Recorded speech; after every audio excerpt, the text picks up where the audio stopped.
Pessoal, estamos aqui mais uma vez no nosso podcast hoje, tendo a honra de receber aqui o Dr. Ricardo Ibiapina, que é um amigo, um profissional aí ímpar, otorrino de primeira linha, especialista em todas as áreas da otorrino. O cara já tem uma bagagem aí gigantesca e quero agradecer, doutor, pela sua disponibilidade, de ter aceitado o meu convite prontamente, de ter tirado um tempinho aí da sua agenda e poder estar aqui conosco. Para a gente é uma honra tê-lo aqui conosco.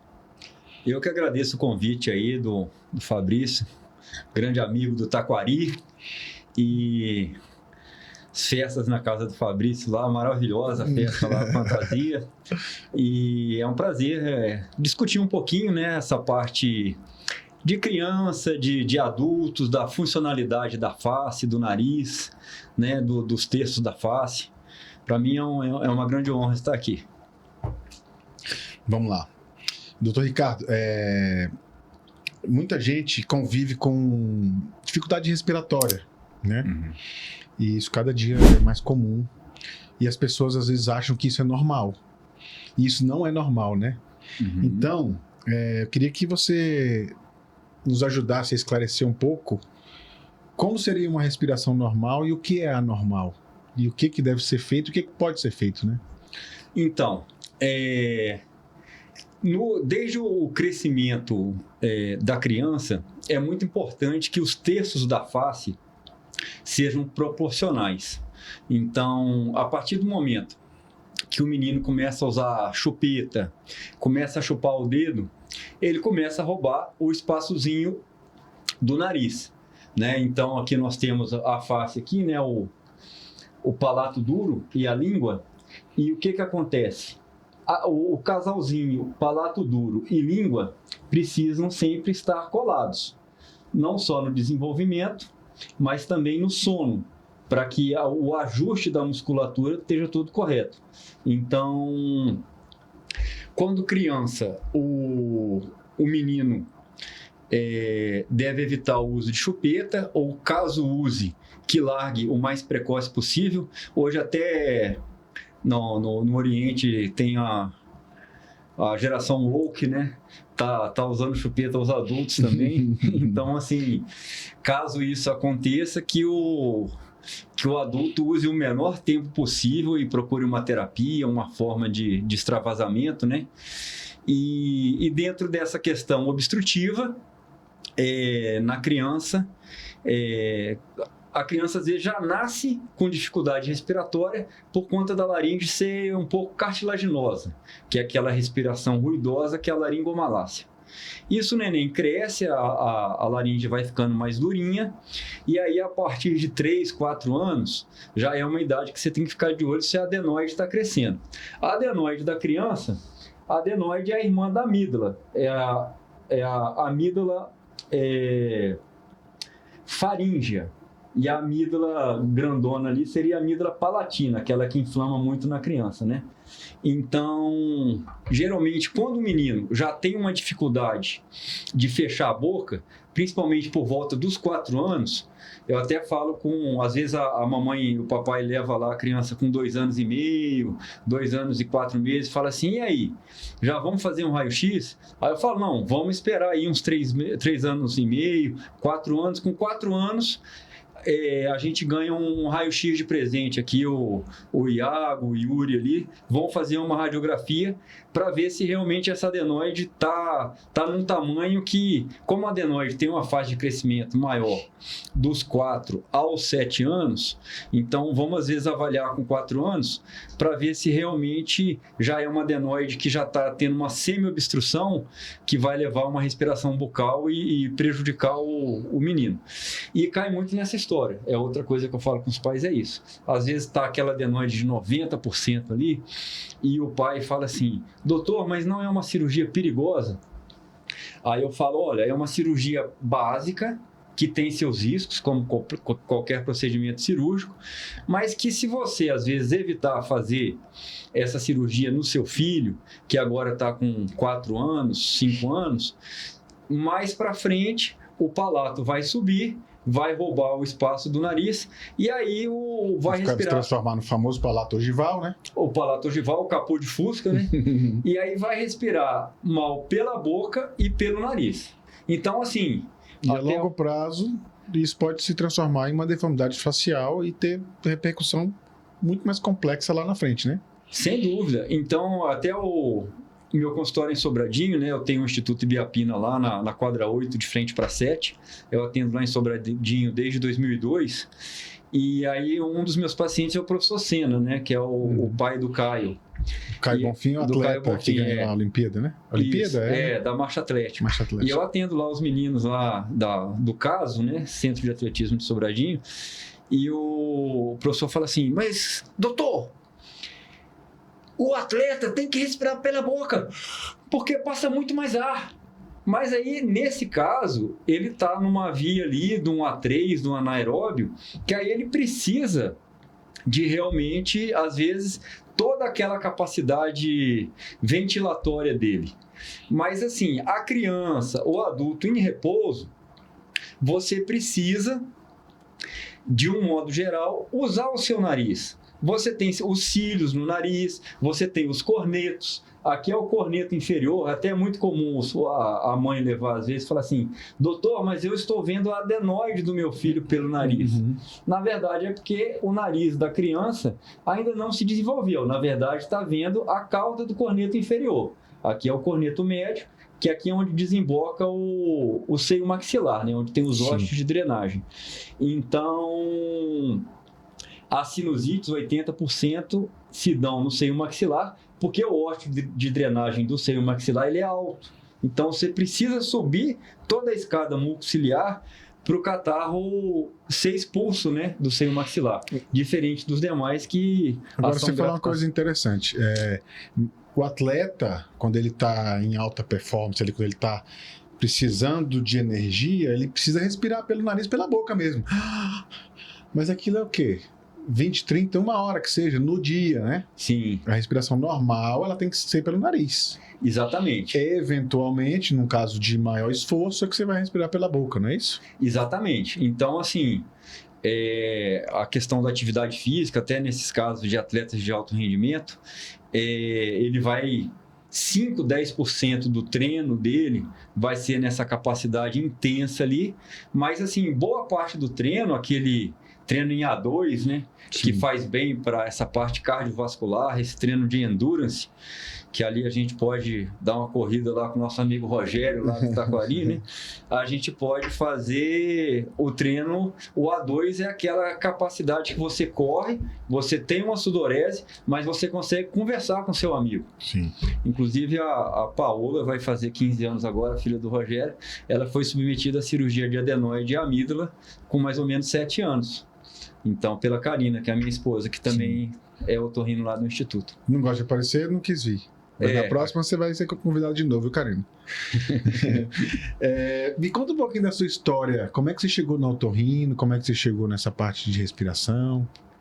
Legal. Então, o meu pai, ele era professor lá de Juiz de Fora, né, de parasitologia. Então, meu pai era um cearense, né, de 1,83 m, e veio lá do Ceará para tentar a vida em Juiz de Fora. Então ele iniciou as atividades dele como aluno lá na Cândido Torres, que era uma escola de laticínios. Próxima vez que eu for em Juiz de Fora, eu vou trazer um doce de leite para você. Tá gravado, viu? E aí meu pai, ele depois foi pro exército, logo depois começou a medicina. E aí ele dava aula em Juiz de Fora e Barbacena. E com isso a minha irmã mais velha, a Érica, né, que é neonatologista, ela se aposentou agora do HMIB, ela tem lá a clínica dela em Águas Claras, que é a Mamãe Cegonha, ela atende como pediatra lá, ela já havia começado medicina, que ela é 7 anos mais velha que eu. Logo após, o meu irmão, que também fez pediatria, meu irmão é professor da UFMG, ele, de pneumopediatria, o Cássio, ele também fez a medicina, e aí até minha avó queria que eu fosse dentista, cara. Minha avó falou, não, Ricardo, você vai ser dentista que você gosta de arrumar relógio. Mais meticuloso, né? Você gosta de arrumar coisa pequena, relógio e óculos, eu quero que você faça odonto. Mas aí, como os meus irmãos e meu pai já respiravam medicina, eu falei, vou fazer medicina. E aí os dois fizeram o Juiz de Fora e meu pai também era professor em Barbacena. E aí eu fiz em Barbacena. Terminada a faculdade, eu fiquei 1 ano no Saúde da Família, no Recanto das Emas, atendendo como médico da família. Eu tinha uma base ótima lá por conta do meu pai, que fazia ambulatório de criança lá, então tirava de letra lá o atendimento. Eu acho que eu fiz um bom trabalho no Recanto em 98.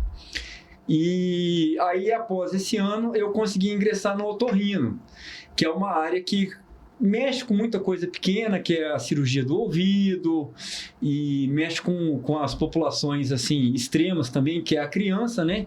Do ponto de vista de desenvolvimento, de infecções, e trata também do idoso, que trata das tonturas, que é uma parte também que eu sou fascinado. E aí eu fiz a otorrino no Hospital Universitário de Brasília. Após isso, eu fui para a Escola Paulista fazer otorrinopediatria.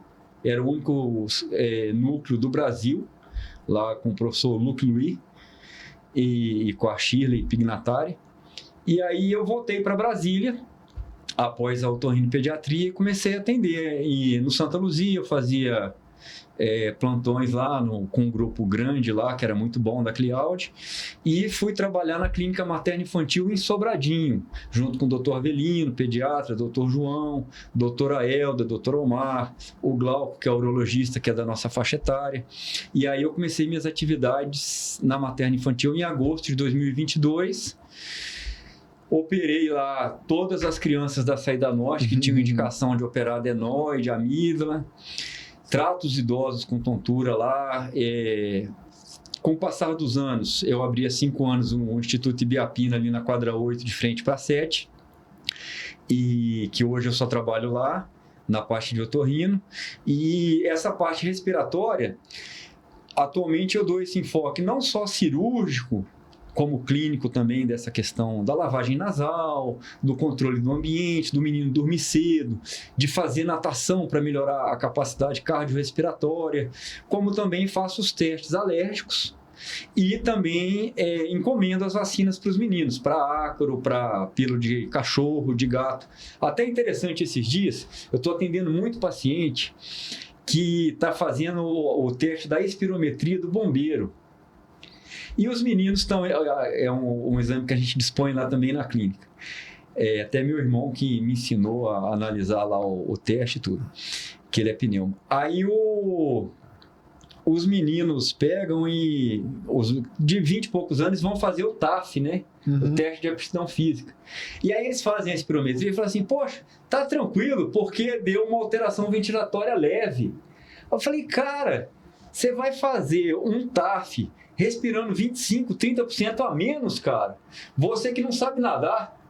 Fabrício foi meu parceiro de treino aqui de natação, viu como é técnica a natação. Sim. Então, assim, como é que você vai fazer um teste que vai, às vezes, decidir sua vida sem ter uma capacidade ventilatória plena? Sim. Então, você, papai, você, mamãe, invista no seu filho na questão do horário correto do sono, para que seu filho se desenvolva, para que ele produza a plenitude dos hormônios anabólicos de crescimento, coloque ele para fazer uma atividade física. Lá em Sobradinho tem o atletismo com o professor Senna, tem o karatê Hardy, não sei se você conheceu ali, é um espetáculo, os meninos são tudo campeão brasileiro, faz flexão lá com a mão fechada, faz natação ali, eu nado no Minas. Invista nessa questão de desenvolvimento cognitivo e osteomotor ali do seu menino em algum esporte. Até o professor Senna fala muito isso. Se o menino for bom em atletismo, ele tem a base para qualquer outro esporte, porque ele vai correr equilibrado, né? Sim. Então, assim, invista nessa área aí. O esporte salva, né? De tudo. Tira a pessoa, criança, adolescente, de envolvimentos ruins, como a droga, ele melhora a saúde. O esporte é muito bom, ele melhora a mente, né? Não, sem dúvida. O esporte, ele não só, às vezes, faz essas conexões de amizade que hoje em dia até o pessoal discute isso. Qual que é o mais importante, assim, para eu ter saúde? É eu fazer musculação? É eu fazer natação?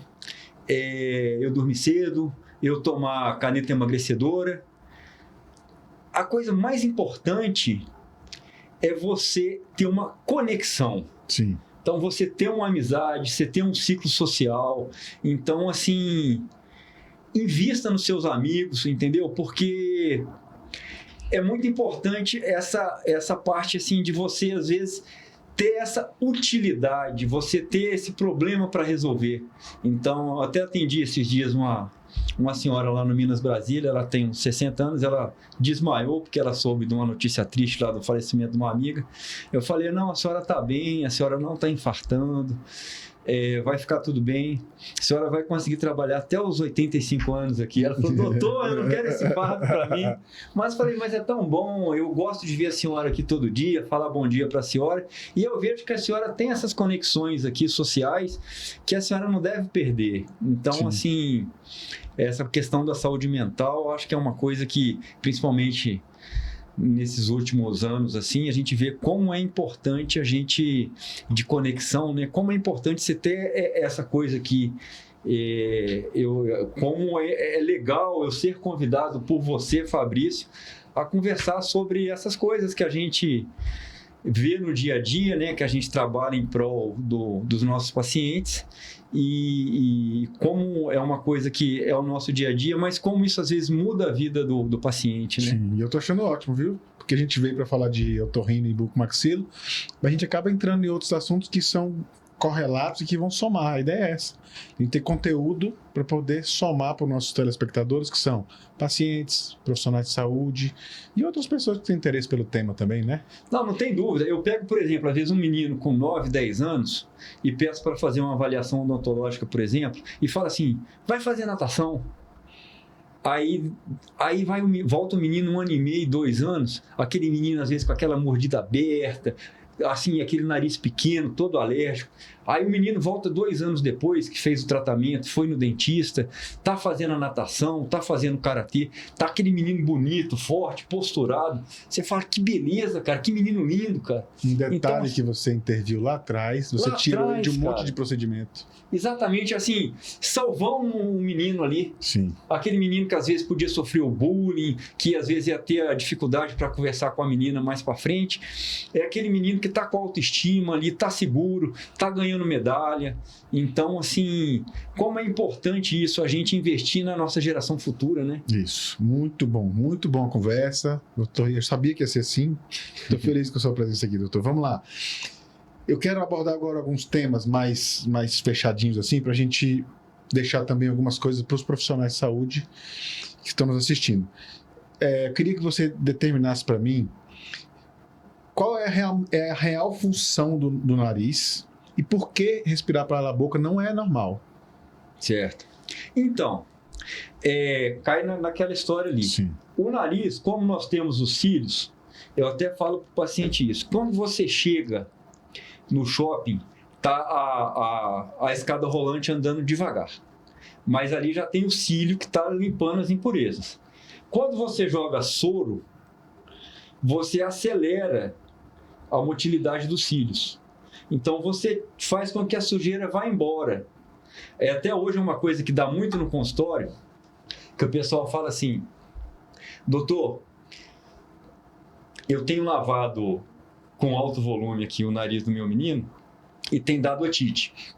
Então, a grande corrente dos otorrinos tem estimulado muito essa lavagem nasal em alto volume, mas tem muito menino, às vezes, que não tolera. Então, assim, se ele usa um jato em nervo que vai ali já fluidificar, vai molhar o narizinho. Jato em névoa é aquele sprayzinho que a gente compra, né? Não é aquele que você coloca o soro lá dentro e faz aquela pressão forte, não, né? Não, o jato em névoa tem umas marcas, tem o Salsep, tem o Conidrim, que aí você aperta. Quando você for lavar o nariz, é muito importante pedir para o menino. Se o menino for lá no Instituto Ibiapina, eu ensino ele a lavar se eu tiver amostra grátis, senão vocês levam lá para mim o frasquinho que eu ensino o menino de vocês. Sobe na escadinha lá, vai lá na pia, segura lá o frasquinho, que quanto mais flexível, melhor. Olha lá para a pia e joga devagar, devagar, devagar, devagar. Molhou o narizinho. Saiu do outro lado, tá resolvido. Não tem que fazer com muita força, não tem que virar a cabeça, não tem que fazer uma coisa que seja assim, que vá gerar algum trauma psicológico para o menino. Porque a lavagem nasal é uma coisa tão boa de você tirar as impurezas do nariz, que se você conseguir com que o menino introduza essa lavagem, às vezes na hora do banho, tá resolvido, cara, já vai ajudar demais. E aí, quando o menino estiver gripado, com o epitélio machucado do nariz, que ele lave mais vezes. Mas aí essa é a questão. O nariz, como ele tem todos esses morrinhos, tem até um professor lá do Rio Grande do Sul, o Renato Reutemann, que ele fala que o nariz não pode ser uma cloaca. Então você não deve, às vezes, fazer um buraco gigantesco, cortar todos os cornetos para ganhar todo o espaço. Porque os morrinhos do nariz, os cornetos, fazem com que o ar seja turbilhonado, filtrado e aquecido. Então, assim, cada estruturazinha do nariz, ela é muito importante. Então, a questão da adenoide, que já é aquele tapete de sujeira ali do biofilme, né? E tudo, você lavando isso, tirando isso, é uma coisa super saudável para o menino, mas esses procedimentos cirúrgicos de maior monta, eles têm que ser muito bem indicados na criança, porque quanto menos você tira, melhor. Porque as estruturas funcionais do nariz, todas têm um objetivo ali. E se você usa a boca, você às vezes desarticula essa questão da musculatura da língua, você faz com que os dentes fiquem mais abertos também, né? E faz com que a cavidade da boca aumente e a funcionalidade do nariz diminua, tanto pela questão do espaço, porque 90% da passagem do ar, ela é no assoalho do nariz. Se você tem o palato mais alto ali, você está roubando o espaço. Então, assim, muitas das vezes, o procedimento com o dentista, esses procedimentos ortognáticos, a palatoplastia ali, tendo um rebaixamento ali através da cirurgia ou do uso do aparelho quando o menino é mais novo, você faz com que o nariz desentupa. Sim. A gente aumenta a passagem do ar, né? A entrada. Outro detalhe que eu vejo muito, assim, que eu acho que vale a pena a gente comentar, é com relação que se discute muito hoje em dia a questão do IMC, né? Do Índice de Massa Corporal. Então, quando você pega, por exemplo, sua altura vezes a altura, você encontra aquele número, pega seu peso, o seu peso dividido por aquele número te dá o IMC. Sim. Então, às vezes as pessoas querem desacreditar muito a função do IMC. E o IMC, assim, para a população em geral, é extremamente útil. Ele é uma base, né? Ele serve de base. Muito claro boa. que tem determinados indivíduos que não vai caber. Atleta, tem muito músculo, né? Ou às vezes ali o atleta ali dos 100 metros rasos, né? O halterofilista.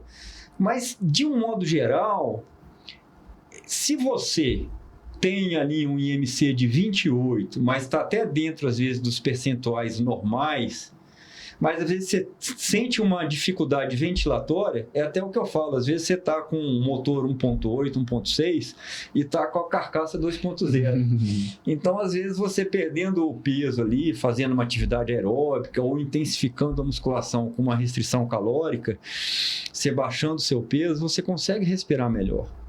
Então, assim, essa questão de respirar pelo nariz, eu vejo muito isso. A questão anatômica, essa questão global do peso e a questão alérgica também. Então, para qual caminho que o paciente precisa caminhar ou para todos eles? Baixar o peso, controlar a alergia através do controle do ambiente, da lavagem nasal, do uso dos medicamentos mais básicos ali, do corticoide nasal, às vezes de um medicamento oral mais forte orientado pelo médico, pelo pediatra, pelo otorrino, pelo clínico. E essa avaliação nas fases do crescimento da criança e do adolescente, fazer uma boa avaliação com o dentista, né? Porque para a gente não perder esse time. Então, o meu menino lá, o Miguel mesmo, ele vai estar com 12 anos e meio, está com 1,75 m. Ele tem lá o pectus excavatum. Eu levei ele lá no Davi Raj, ele botou lá o aparelhinho, já está abrindo o tórax dele. Então, ele já está até com uma autoestima melhor. Então, é a questão da respiração, porque do Miguel era uma questão que incomodava ali a costelinha dele, dos filhos dos respiradores, dos pais que têm os filhos respiradores bucais, é a questão da face, né? Sim. Então, a face é o nosso cartão de visitas para a vida toda, né? Sim. Vamos continuar falando um pouquinho do nariz aqui. Eu quero saber o seguinte: o desvio de septo, ele é sempre um problema clínico? Ou a gente deve intervir só quando ele gera algum tipo de problema? E quais seriam esses problemas? Muito boa pergunta. O septo nasal é essa partezinha aqui que você não deve ficar arrancando a melequinha do nariz. Que aí você tem essa parte cartilaginosa aqui na frente e a parte óssea lá atrás. Até meu professor lá da UNB, o Dr. Carlos Augusto, ele falava assim, como é interessante, né, Ricardo? Às vezes a gente vê uns desvios de septo tão grandes e o cara não queixa nada, cara. O cara dorme com a boca fechada, o cara não dá um espirro ali. Então, assim, se você tem um desvio, principalmente na parte inferior do nariz, que é onde tem maior passagem de ar, e do outro lado, às vezes, você tem aquela hipertrofia compensadora do corneto, se o menino está usando a respiração bucal, está atrapalhando o sono dele, está com essa flacidez labial ali, é interessante intervir. Mas se o menino tem um desvio, mas às vezes ele é um atleta, cara, às vezes o moleque faz natação ali, nada 6 km por dia, 2 horas e meia, dorme 9h30 da noite e tal, e não está atrapalhando ele, não tem indicação de intervir. Então, se ele tem um desvio de septo, mas ele tem as funções preservadas, não tem por que intervir. Não tem por que intervir. O menino tem um desvio de septo, mas assim, ele está tendo um crescimento crânio-facial adequado. Está dormindo de boquinha fechada, não tem por que operar. Agora, o menino tem um desvio, então vamos botar ali, ele teria um desvio moderado, e está dormindo com a boca fechada, está se desenvolvendo, deixa lá. O menino às vezes já é saudável. Agora tem todas essas questões. Não, ele é sedentário. Ou então tem a cirurgia da septoplastia, ela tem uma análise muito prospectiva. Então, às vezes chega o paciente assim, com 45, 50 anos, tem um desvio grande e não sente desconforto. E aí, só que às vezes a mulher já fala que ele está roncando e tudo. Eu falo, cara, opera, cara. Porque assim, daqui a pouco você perdeu o time. Então, hoje você está ainda na plenitude ali da idade adulta, daqui a pouco você já está entrando ali, beirando a terceira idade, passa rápido. Sim. Então, assim, resolve agora, porque a tendência é você aumentar sua gordura visceral, sua capacidade cardiorrespiratória diminuir e você começar a ter obstrução mais para frente, que esse ronco hoje leve pode te gerar uma apneia no futuro. Então, opera. Então, tem muito essa questão. Desvios grandes, em algumas pessoas não causam nada, pode observar. Desvios pequenos, moderados, no alérgico, ou no sedentário, ou naquele que já tem uma capacidade ventilatória pequena, se operar, provavelmente vai trazer um benefício, principalmente se for nessas áreas mais que influem mais na respiração, que seria ali o assoalho do nariz, ou que está tendo sinusite recorrente, que aí seria próximo do ósseo de drenagem ali, principalmente do seio maxilar. Ótimo, beleza, maravilha, professor. Vamos falar agora um pouquinho da rinite, né? Que é outra coisa que acomete muita gente, né? A rinite crônica sem tratamento, ela pode levar a consequências mais graves a longo prazo, ou o risco é mais local do que sistêmico? Isso é muito interessante também. Meu pai sempre falava isso, que a alergia, ela se manifesta de 3 formas. No nariz, através da rinite. No pulmão, através da asma, da bronquite. E na pele, através das dermatites. Então, o que acontece? O paciente, e aí a tese de doutorado do meu irmão, que foi uma das que comprovou o conceito do estudo área, que foi a tese que ganhou, inclusive, o prêmio aqui em Brasília, do melhor trabalho em 2006 de pneumologia. Ele tratou meninos com rinite alérgica e asma, e o que ele fez? Todos já tratavam asma. E ele pegou um grupo, começou a tratar os meninos da rinite. Ele tratando a rinite, o menino melhorava a asma. Uhum. Então, é o conceito da via aérea única. Então, a sua rinite de hoje, que você acha, mas é o nariz escorrendo, o meu escorreu a vida toda e eu fiquei passando na carteira, o Zezinho vai aguentar tolerar isso. Mas a rinite do Zezinho pode ser a asma do Zezinho. Sim. E a asma é uma doença gravíssima. 10% da população mundial tem. 50% dos pacientes que têm asma não sabem que tem. É o caso dos aspirantes a bombeiro agora. E 70% dos pacientes que sabem que tem asma tratam errado, porque não tratam com o uso de corticoide no período certo.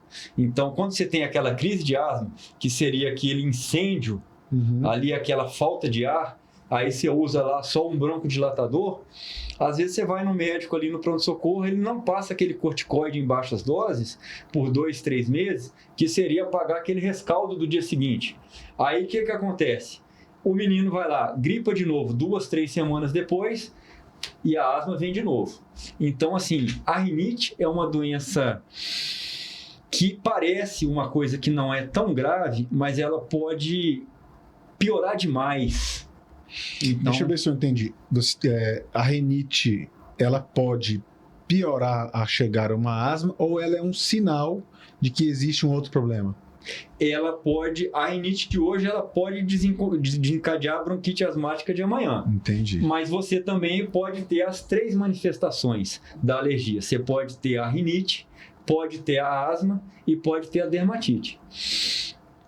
Aí, qual é a importância disso? Aí você fala assim, doutor, então eu tenho que viver numa bolha? Nada disso. Uma bolha limpa de poeira e de ácaro. Não é isso. Você tem várias medidas que você pode controlar. Então, os testes, basicamente, você vai pesquisar os ácaros, que são os alérgenos mais importantes, que ficam na cama. Então, cuidados básicos. Você vai passar ferro na roupa de cama, que aí você mata o ácaro. Ou então usa secadora de roupa, que também mata o ácaro. Tem os acaricidas que você pode jogar no colchão e no travesseiro. Tem essas capas antialérgicas que também você faz com que o ácaro não passe. Não deixar cachorro nem gato subir na cama. E para pacientes que têm uma alergia muito severa, que às vezes já tem essas 3 manifestações, fazer o teste alérgico e, se possível, se tiver condições, o tratamento alérgico não é um tratamento barato e nem é um tratamento curto, mas é um tratamento extremamente eficiente. Se você fizer uma imunoterapia, se você tratar 3 anos um menino com vacina oral ou injetável, o menino fica com a alergia bloqueada durante 12, 15 anos. Então, assim, ainda dentro desses cuidados ambientais, passar hidratante. Pode ser o mais básico, desde o creme Nivea, do Super Ceia, o CeraVe, Cetaphil, Episol.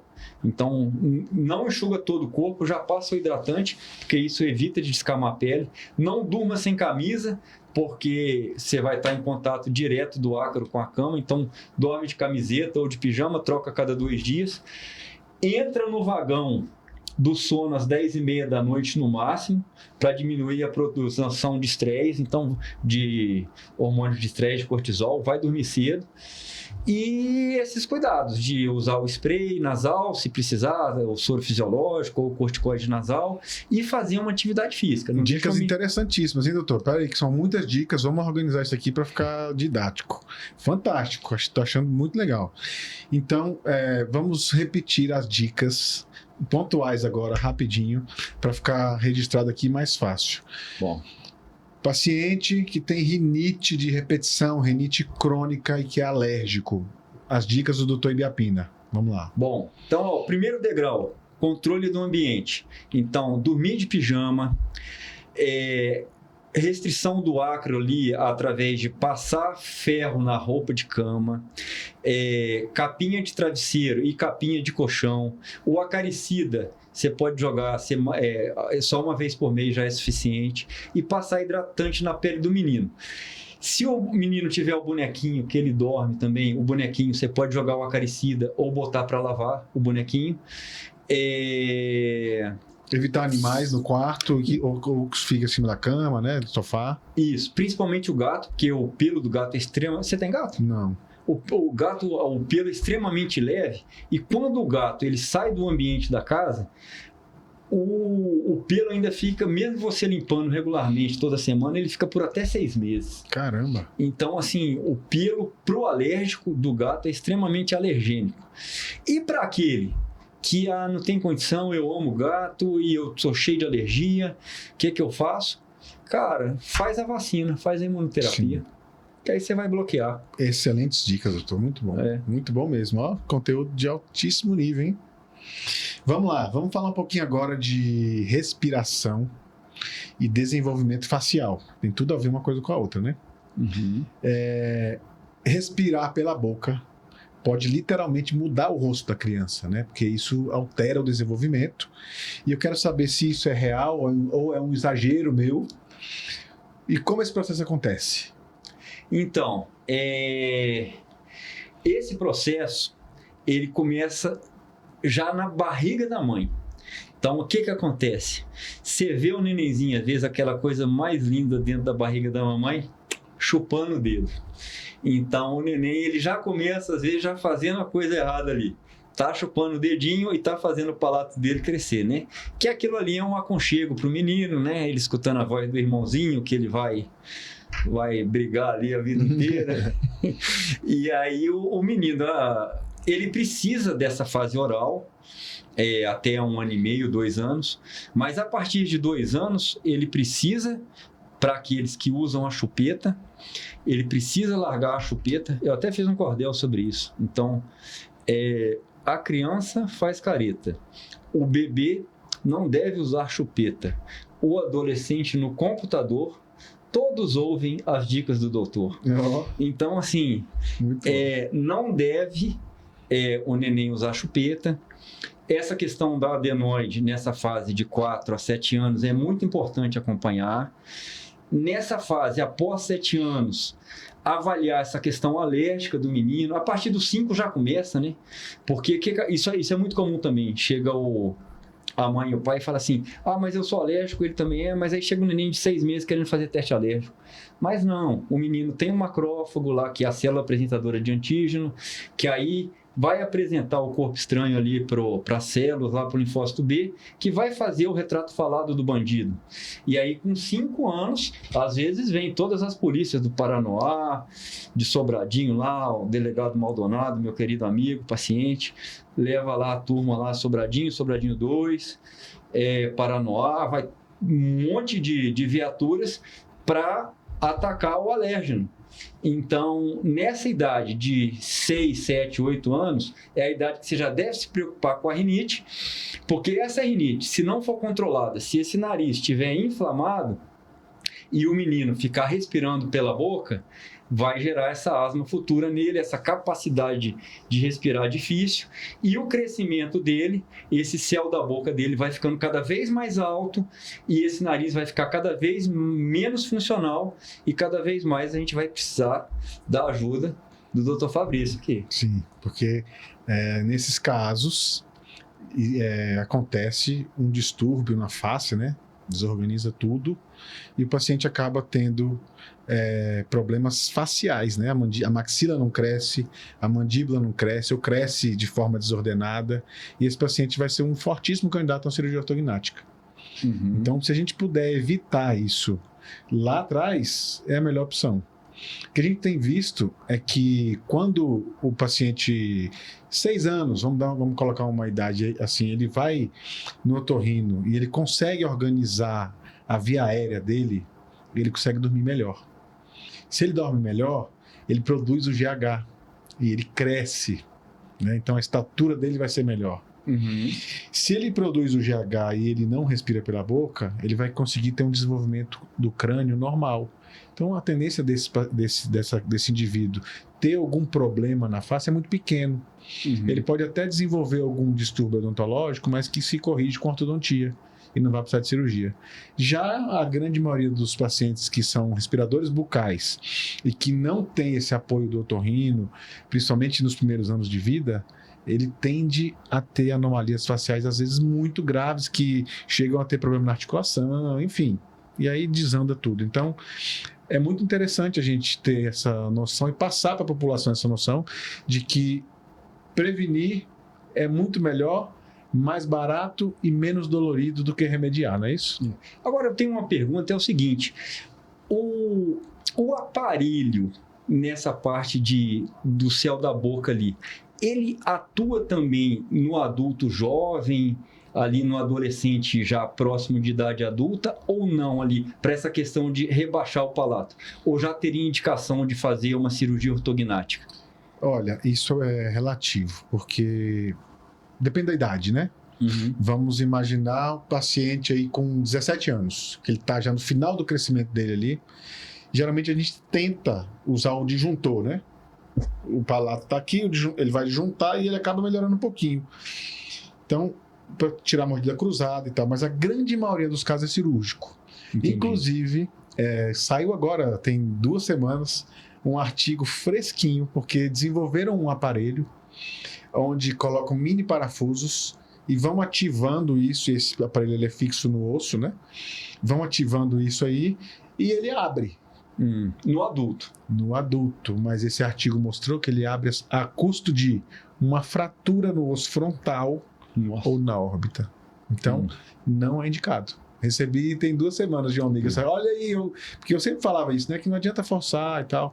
Eu recebi de um amigo, um ortodontista aqui de Brasília, que me mostrou isso e eu achei fantástico. Então, isso não é viável para adulto. Entendi.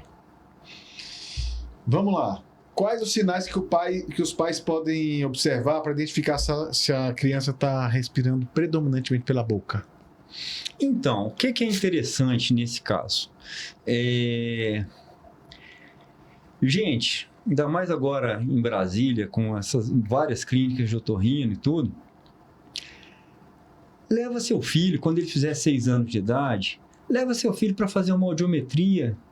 É um exame básico, é um exame que às vezes você acha que seu filho está desatento, mas às vezes, como a tuba auditiva, que é o canalzinho ali que fica entre a nasofaringe e o ouvido, a tuba auditiva é curta na criança nessa idade, a criança às vezes tem uma otite serosa, está com catarro no ouvido, e você acha que o menino está desatento, mas às vezes ele está com líquido no ouvido.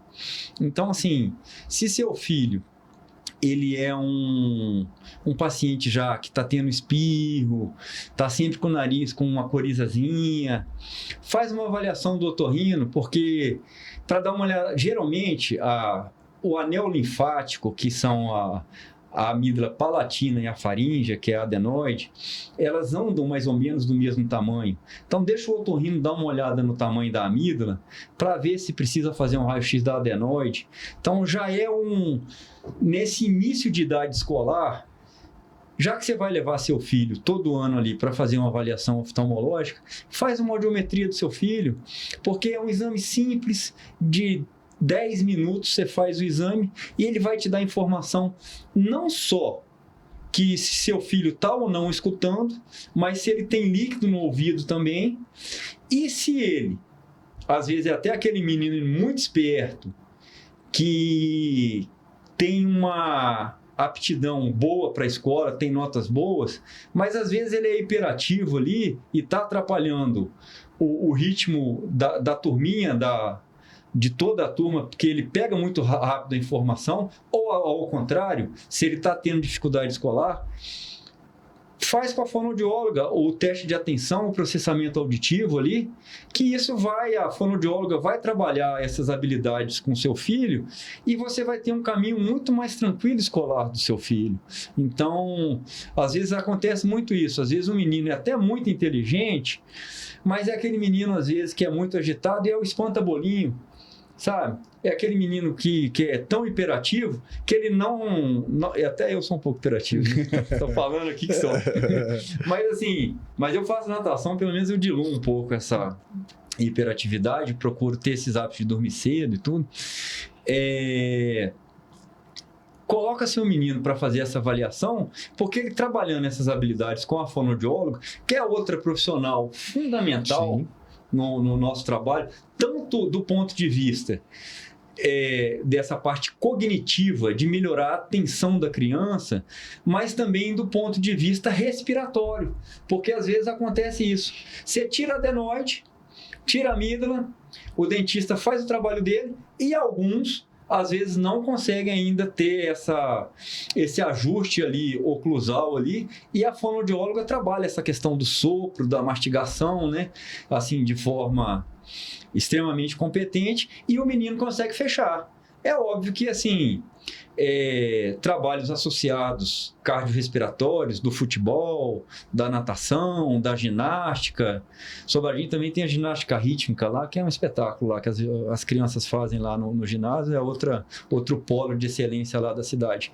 Então, assim, botando seu menino para fazer uma atividade cardiorrespiratória, muito provavelmente ele vai ter essa facilidade de conseguir fechar a boca. E é muito importante essa casadinha, né, dos dentes, de estar tudo ajustado, dessa coisa dele escovar o dentinho 3 vezes por dia, de passar o fio dental e de ter o horário certinho de dormir, para ele acordar com as baterias recarregadas e no outro dia estar pleno para aprender na escola, né? Que coisa boa. Sim.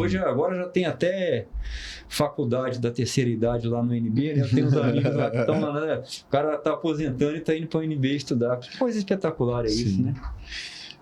Até agora nós falamos de terapias conservadoras. Vamos entrar um pouquinho nas terapias cirúrgicas para a gente entender um pouquinho. As cirurgias nasais, elas geralmente têm um bom resultado, né? Entregam um bom resultado. Uhum. E isso funciona a longo prazo ou depois pode voltar, pode ter uma recidiva? Então, isso também é uma pergunta muito legal. A cirurgia de nariz, até dentro desse aspecto, assim, boca, nariz e ouvido. Você fala assim, qual é a cirurgia que o paciente tem um melhor benefício, caso ele necessite? Então, o maior benefício, de um modo geral, é a cirurgia básica, a adenamigdalectomia. Na criança, quando ela tem uma hipertrofia de amígdalas e vegetações adenoidianas. Após isso, uma cirurgia de septo. No paciente que tem o nariz entupido, ele percebe que um lado entope mais do que o outro e tudo, se ele consertar o nariz vai ficar reto, tem muito ganho. A cartilagem do nariz, ela continua crescendo? Continua crescendo. Pode acontecer de esse desvio que está em ponta ali, você foi lá, tirou lá a ponta, às vezes, da crista da premaxila lá, com a cartilagem quadrilangular do septo. Você tirou, está passando o ar aqui. Essa cartilagem pode ir dobrando? Pode. Qual a probabilidade dela formar de novo ali um esporão gigantesco? Pequena. E demora, né? Demora, são coisas de muitos meses a anos. Então, assim, a cirurgia de septo é uma cirurgia que o paciente sai satisfeito. É uma cirurgia que o paciente sai satisfeito. Porque quando eu operava o ouvido lá no hospital universitário, a gente tirava aquelas infecções da mastoide e tudo, né? E aí eu encontrava o paciente, às vezes, no restaurante, 6, 10 anos depois, né? Aí quando você operava o paciente de amígdala, eu até ganhava, às vezes, ali um drink ali no Beer Faz ali, né? Que o pessoal adorava, ganhava um sushi, assim, de pais, assim, gratos pela cirurgia. E quando você opera, agora até melhorou, porque a cirurgia de ouvido você já até reabilita a parte auditiva. Mas aí quando eu operava o ouvido e tirava a infecção, aí o parente falava assim, não, mas ele continuou surdo. Mas então o paciente opera o ouvido e aí você tira aquela infecção que pode dar uma meningite, uma trombose e tudo, Mas ele quer a audição de volta. Né? Mas ele quer a audição de volta. Isso não tem como. Né? E às vezes não conseguia. A minoria dos pacientes restabelecia. Então, a cirurgia de septo é uma cirurgia de ótimos resultados, assim, extremamente recomendada. É uma cirurgia que, infelizmente, a maior parte da população que necessita, às vezes, não tem acesso, pela dificuldade de acesso à rede pública, mas é uma cirurgia que traz muito ganho para o paciente, sim. O paciente desenvolve, ele usa mais o nariz para respirar, e isso faz com que a musculatura da boca se ajuste e ele tenha ganho, sim. Então, é até isso. O paciente nessa fase adolescente e adulto, se ele vai precisar do tratamento cirúrgico ou do tratamento de imunoterapia ou dos dois, é uma decisão que a gente tem que ver ali no consultório. Mas, durante toda a vida adulta dele, ele tem essa possibilidade de corrigir esse nariz, e às vezes é importante corrigir, até pela questão da velhice, que de um modo geral, hoje até tem muito idoso saradão, mas a tendência é a gordura visceral aumentar muito, e o nariz, que hoje está entupido e não causa muita obstrução, na terceira idade, a tendência é entupir mais. Entendi. Então pode voltar, em alguns casos mais específicos ali, e isso demora bastante, né? Demora bastante. Os não é uma coisa comum. São muito bons. Sim. Tá, agora eu quero entrar um pouquinho na interação da cirurgia bucomaxilofacial com o otorrino. Eu não sei se você coaduna dessa mesma experiência minha, mas alguns anos atrás, não vou falar quantos para não mostrar que a gente é velho, tá? Uhum. Mas eu vou dizer só alguns anos atrás. A impressão que eu tinha é que nós éramos concorrentes, assim, a bucomaxila, o otorrino, quem faz isso, quem não faz aquilo e tal. E hoje eu me vejo assim muito aliado ao otorrino. E acho que foi um divisor de águas assim, a gente trabalhar junto, né? Hoje eu opero minhas cirurgias. Se eu tenho um otorrino lá, para mim é maravilhoso, porque ele está me dando uma visão ali que eu não tinha antes. Precisa fazer um corneto, precisa avaliar o septo, e precisa fazer um pouco aqui mexendo no palato, na úvula, enfim. Várias outras situações que eu preciso do otorrino, a gente tem trabalhado junto. Isso tem mudado muito o cenário hoje, e quem ganha com isso são os nossos pacientes. Em que situações a estrutura óssea da face ela contribui diretamente nessa obstrução respiratória? Então, isso é essa questão da concorrência. Se você chupou o dedinho, respirou pela boca e o palato duro subiu, você perdeu o espaço do nariz aqui. E aí, às vezes, é aquela coisa. A adenoide aqui, que você não fez a intervenção quando criança, aí, o que nós temos que fazer na idade adulta se o palato subiu? Temos que consultar com o Dr. Fabrício para avaliar se esse palato aqui, o tanto que a gente consegue rebaixar para o nariz conseguir desentupir. Então, o que acontece? Se o céu da boca subiu, esse encaixe da cartilagem quadrangular com a crista da premaxila ficou com menos espaço, dobrou e formou o esporão. Então, se o nosso amigo dentista consegue rebaixar o palato e gerar mais espaço ventilatório nessa área mais nobre, que é o assoalho do nariz, isso é espetacular para o resultado final do paciente. Sim. E quando um paciente chega até você com obstrução grave, quais são os sinais que você olha assim e fala, esse cara aqui precisa passar por um procedimento com o bucomaxilo? Então, eu vejo muito essa questão da altura do palato. Eu vejo se é um paciente que, se ele tem ou não essa rinite associada, que às vezes o cara nem rinite tem e já está com a respiração bucal ali bem alterada. Um exame hoje que a gente tem que facilita muito essa análise da capacidade de respiração do paciente é o exame do sono, né? Se tem ou não apneia. Hoje a gente dispõe... Polissonografia, né? As polissonografias que, para a questão de ronco e apneia, elas são ótimas. Então, esses dispositivos que são usados na própria casa do paciente, é um dado que você pode ter, e o paciente tendo uma apneia, às vezes com o procedimento ortognático, ele vai ter um benefício tremendo, e após isso, tem até alguns dentistas que encaminham para avaliar isso até antes, fala assim, faz primeiro o septo, eu não sei como é a sua casuística, você está fazendo junto, se você está trabalhando junto com o otorrino, para fazer a correção do septo, ou se você faz primeiro o seu tempo e depois faz o septo com o otorrino. Não, a gente tem feito tudo junto. Eu acho que dá para fazer super tranquilo. Faz septo, corneto e a cirurgia ortognática. Amígdala, essas coisas, não. Eu acho que tem risco de sangrar e tal, né? Então a gente deixa para um segundo momento. Entendi. Então, a cirurgia do septo, no geral, é uma cirurgia muito tranquila, que o sangramento é muito pequeno. O corneto já é uma região mais vascularizada, então, assim, se é uma turbinectomia mais econômica, sim, se não é um procedimento muito radical, um paciente ali que você não tem aquele nariz, assim, que está tudo degenerado e você não tem que mexer demais no corneto, que pode gerar um risco grande de sangramento, é extremamente viável essa associação. O que nós temos feito, assim, entra para remover o corneto, mas a gente não remove ele inteiro, né? Remove só uma parte. E a gente sempre opta por deixar a parte caudal dele lá, que é a parte de onde vem a irrigação, né? Isso. E às vezes a gente também remove menos e empurra ele mais para o lado. Então a gente só compacta ele assim para lateral. Dá uma luxada assim nele e empurra. Isso, empurra.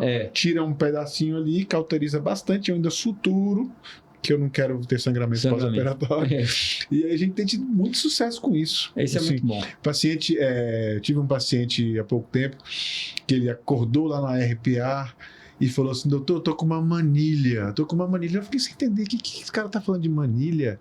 Aí depois que ele melhorou, tal, o que você estava falando de manilha? Você estava viajando? Ele, não, é porque eu respirava num caninho desse tamanho, agora eu respiro como se fosse uma manilha. Então ele estava com ar, assim, à vontade, né?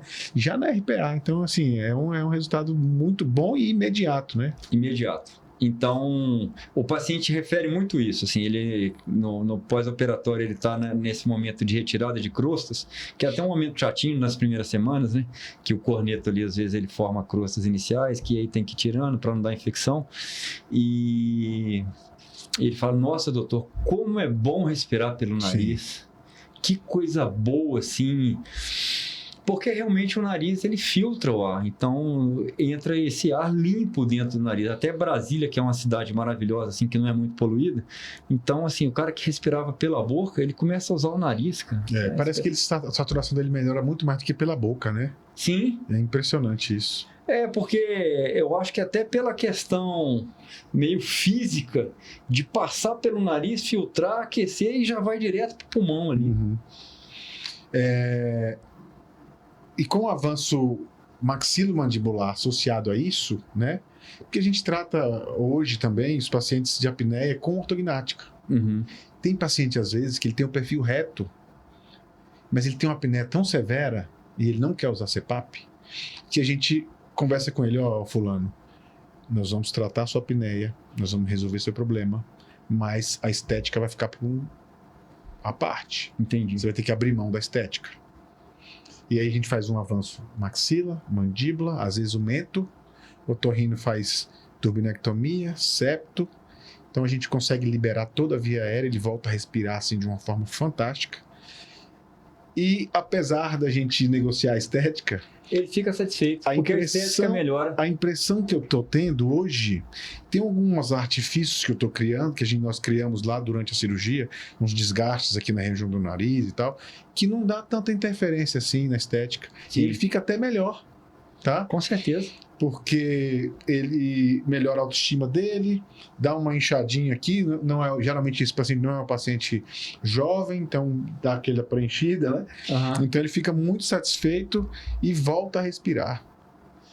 Porque qual a percepção que eu tenho disso? É porque se você trabalha e deixa a pessoa mais funcional, sim, a pessoa fica mais bonita.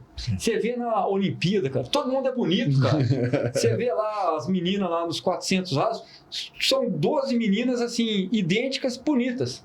Você vê lá no 1500, todo mundo igual, bonito, porque são funcionais, estão correndo, são eretos. Então, assim, é isso. Os exageros, né, de tamanho, às vezes não são viáveis. Hoje a pessoa busca muitas vezes a utopia de muito forte ou muito magro e tudo, e na verdade a gente tem que buscar ser funcional, viver bem, conseguir subir uma escada, conseguir às vezes pegar o netinho no colo. Então eu acho que o grande desafio da humanidade agora, assim, não é nem prolongar a vida, porque a vida agora já está bem prolongada, é ter autonomia nos últimos anos de vida. Que é qualidade de vida, né? Qualidade de vida. Então a gente tem que buscar ter uma vida produtiva, cada vez mais alongada, né? Para que... Eu até tenho muito paciente idoso, que aí eles levam, às vezes, os pais na consulta, né? E aí eu acho isso lindo, cara. Porque, pô, ele fala assim, não, doutor, eu que trago aqui minha mãe, meu pai... porque minha irmã também é idosa.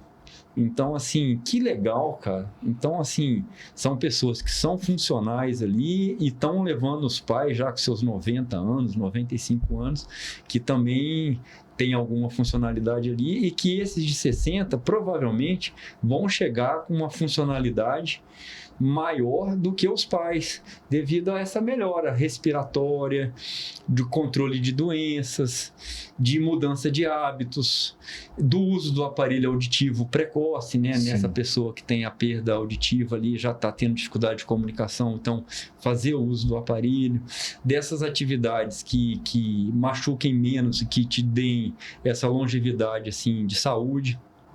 Então, eu acho que realmente ali Deus está olhando para nós assim e fala assim, tem muita coisa ruim, mas tem muita coisa boa aí que a humanidade, a ciência está trabalhando para trazer qualidade, né, para as pessoas que nos cercam, né? Sim, é isso aí. Eu também coaduno com essas ideias. Meu caro, nós vamos entrar agora em um bloco aqui bem interessante, que eu chamo ele de verdade ou mito. Então eu vou ler uma frase e você vai me falar se é verdade ou mito. Aí se você quiser fazer uma justificativa rapidinha, faz, senão fica pela frase. Respirar pela boca é normal. Todo mundo faz isso em algum momento. É mito. Mito, muito mito. A gente já discutiu aqui mais cedo, né? Desvio de septo só precisa de cirurgia se tiver dor ou sangramento. É mito também.